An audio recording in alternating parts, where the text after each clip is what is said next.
we'll guide you through how to recover files from the Google Drive trash bin. If you find this helpful, consider subscribing and liking the video.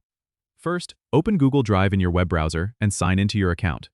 Once you're logged in, look at the left-hand side menu and find the option labeled Trash. Click on Trash to open it. Here, you'll see a list of all the files you've deleted within the last 30 days. To recover a file, locate the one you wish to retrieve.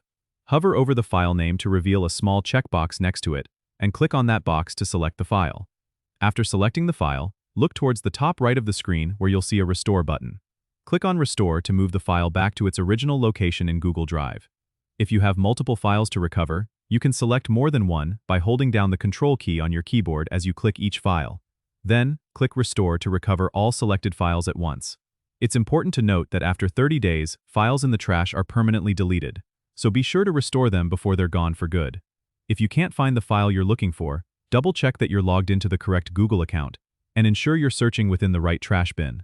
Also, remember that shared files might be in the owner's trash instead, so you might need to ask them to restore the file.